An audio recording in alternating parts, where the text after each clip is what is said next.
This is Come Follow Me lesson from the Book of Mormon for the year 2024, and it is based on Jacob chapters 1 through 7 with the focus on the allegory of the Tame olive tree.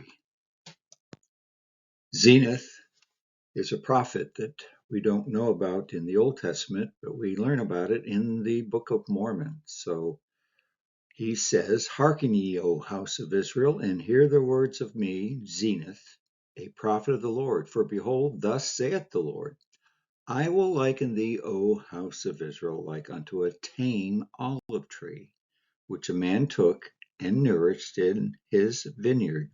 And it grew and waxed old and began to decay."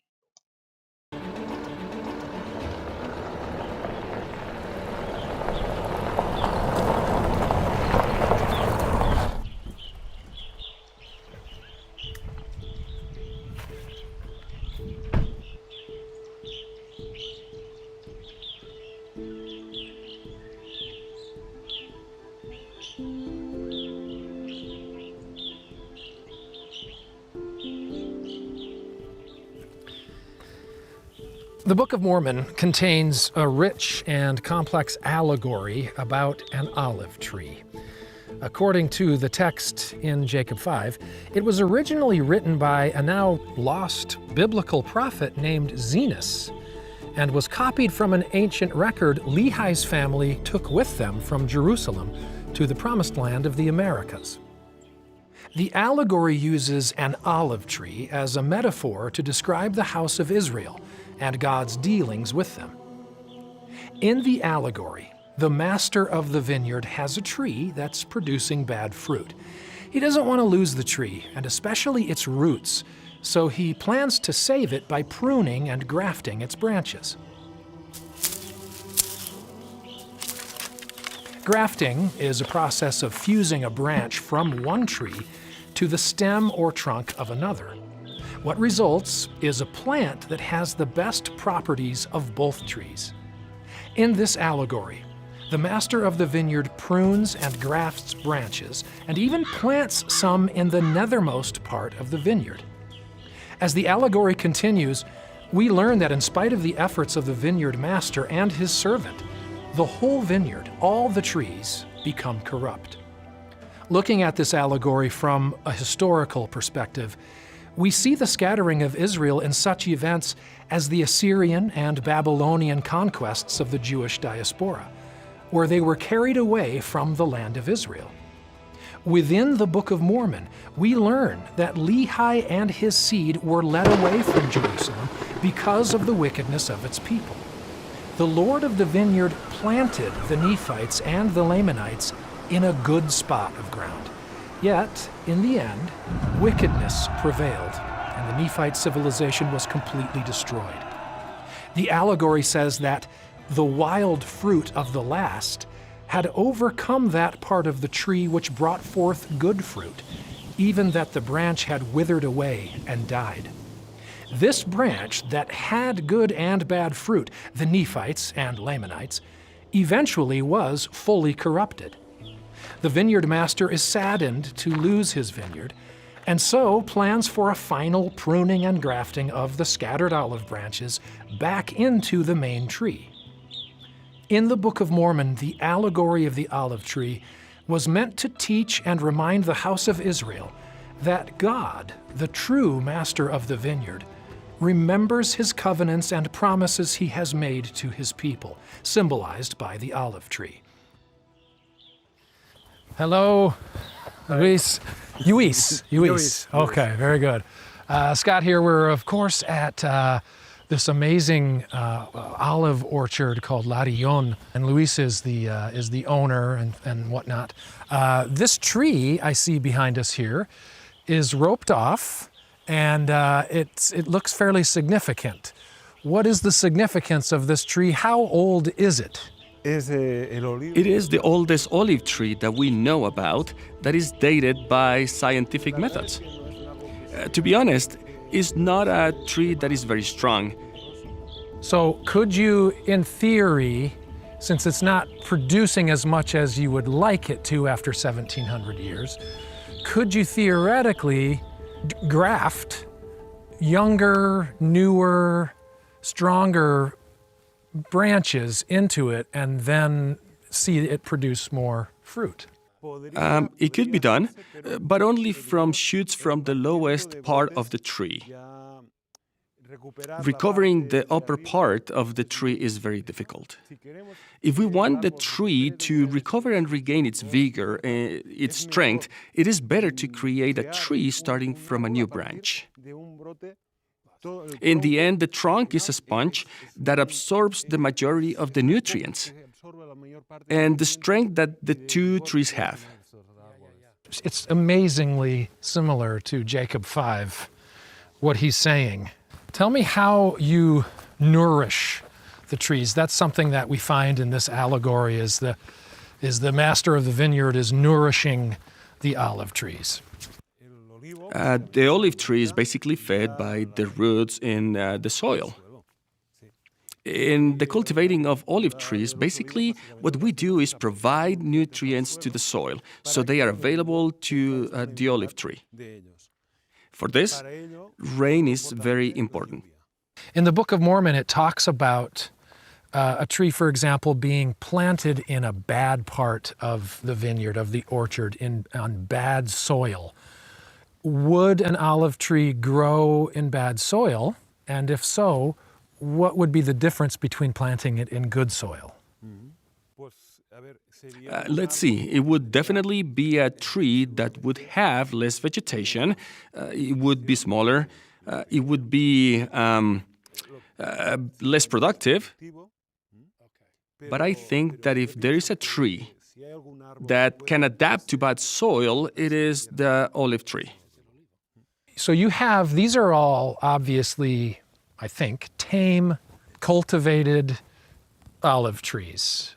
Are there wild olive trees that just grow on their own? And is there a difference between those? Yeah, there are several differences. The main difference is in the variety. When we are in a field of cultivated olive trees, the variety is chosen. It is a variety that the farmer reproduces because he knows it will satisfy his needs. On the other hand, a variety resulting from spontaneous vegetation, it will definitely be less productive and the oil will not be as rich. Luis, thank you so much. This has been so eye-opening and so cool for what it is that we're trying to accomplish. Thank you. Hopefully we'll get you a copy of the Book of Mormon before we leave. We will. And maybe we'll see you again sometime. Thanks so much. Appreciate it. You're welcome. Oh, nice. You threw in a little English for us. You know, it's interesting to see how accurate the allegory is from a purely horticultural standpoint. But there are a few things within the allegory that are somewhat unexpected. For example, why are the olive trees in a vineyard and not an orchard? The answer is both beautiful and profound. According to studies of early Christianity by Jesuit priest Robert Murray, the iconography of both the grapevine and the olive tree point to Christ and were often used interchangeably. The Hebrew word often translated vineyard in relation to grapes also has broader meaning in the ancient world that includes orchards or gardens. Additionally, it wasn't uncommon in the ancient world to plant olive trees in grape vineyards. The book of Luke in the New Testament mentions a fig tree planted in a vineyard. Again, these are details an American farm boy in the early 1800s would likely not know. You know, it's amazing. Everywhere I've traveled so far, there's been a new piece of information or evidence that just continues to add to my appreciation and love for the Book of Mormon, its divinity, if you will. It reminds me a little bit of a verse in Alma 30 that talks about all things denote that there is a God. The allegory of the olive tree is a beautiful example of this evidence that is both beautiful and inspiring at the same time.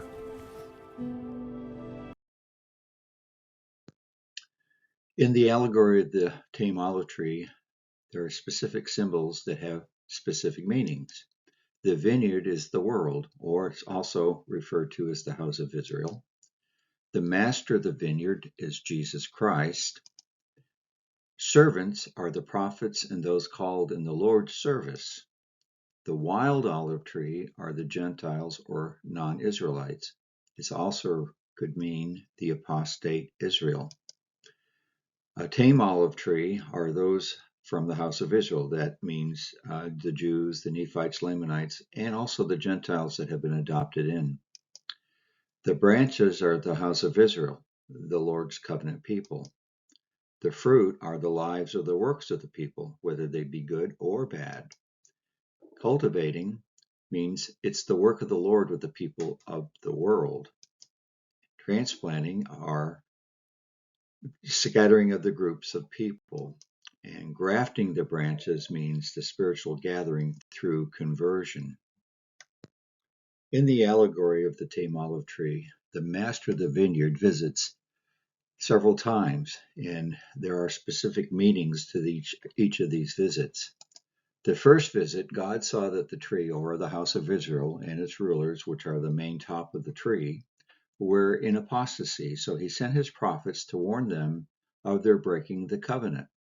The wicked were destroyed, the Gentiles were grafted into the tree, and a few righteous branches of Israel were scattered throughout the world. In the second visit, God saw that the old root of the tree, which is the house of Israel, was saved and produced good fruit, as well as the scattered branches. However, the Nephite branch produced good fruit, and the Lamanite branch produced bad fruit.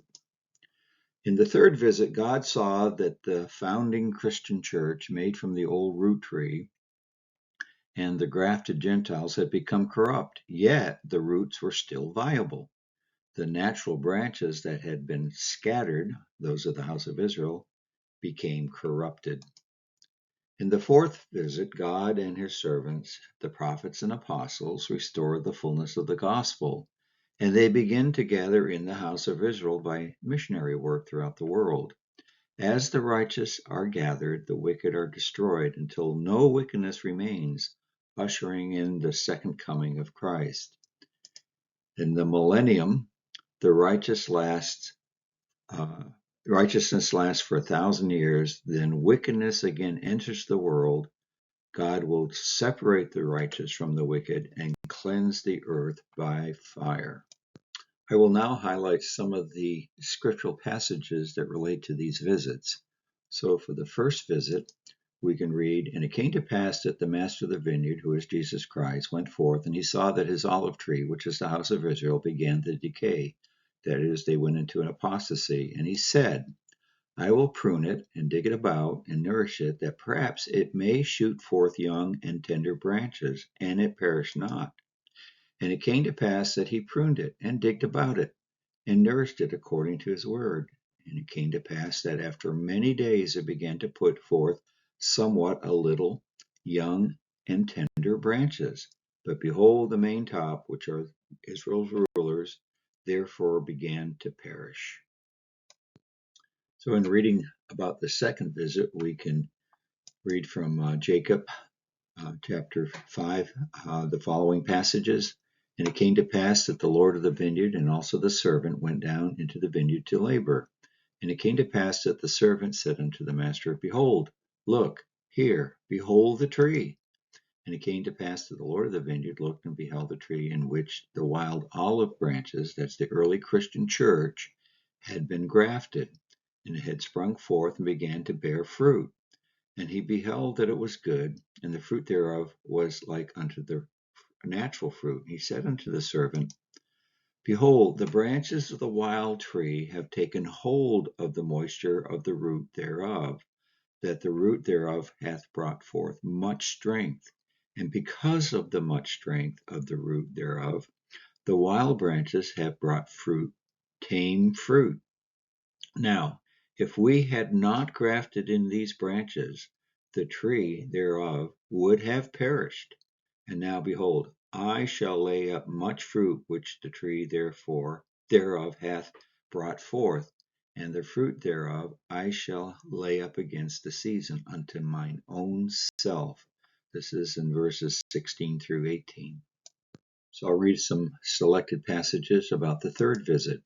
And it came to pass that a long time had passed away, and the Lord of the vineyard said unto his servant, Come, let us go down into the vineyard, that we may labor again in the vineyard. For, behold, the time draweth not near, and the end soon cometh. Wherefore I must lay up fruit against the season unto mine own self. And it came to pass that the Lord of the vineyard and the servant went down into the vineyard, and they came to the tree whose natural branches had been broken off, and the wild branches had been grafted in.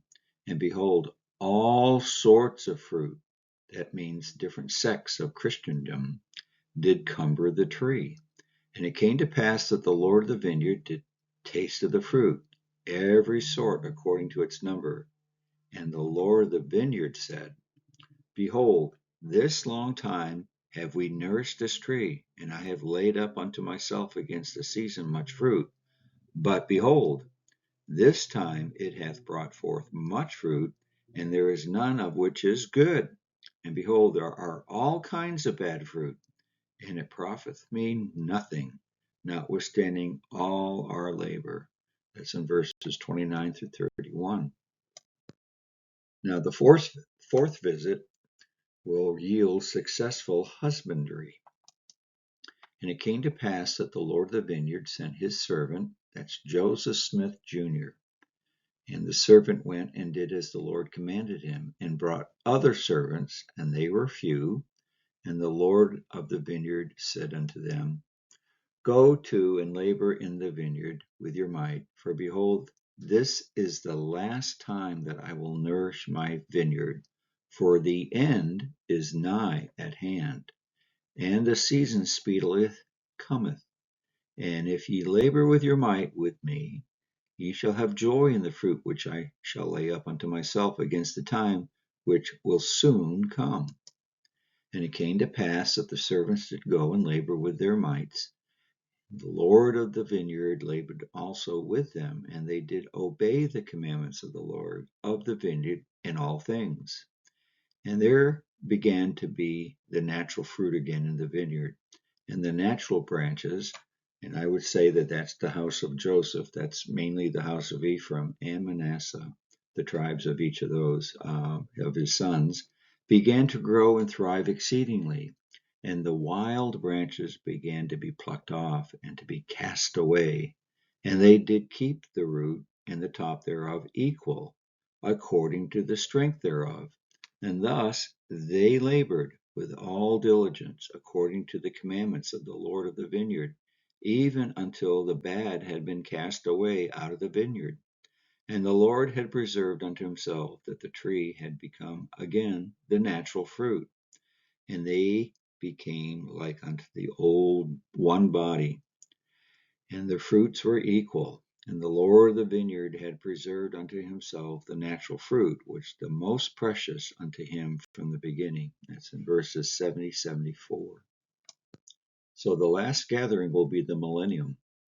And it came to pass that when the Lord of the vineyard saw that his fruit was good, and that his vineyard was no more corrupt, he called up his servants and said unto them, Behold, for this last time we have nourished my vineyard, and thou beholdest that I have done according to my will, and I have preserved the natural fruit, that it is good, even like as it was in the beginning.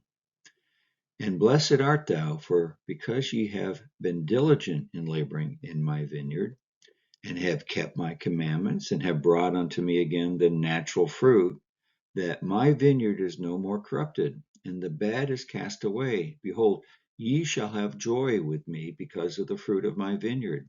For behold, for a long time I will lay up the fruit of my vineyard unto mine own self against the season which speedily cometh. And for the last time have I nourished my vineyard, and pruned it, and dug it about, and dunged it. Wherefore I will lay up unto mine own self of the fruit for a long time according to that which I have spoken.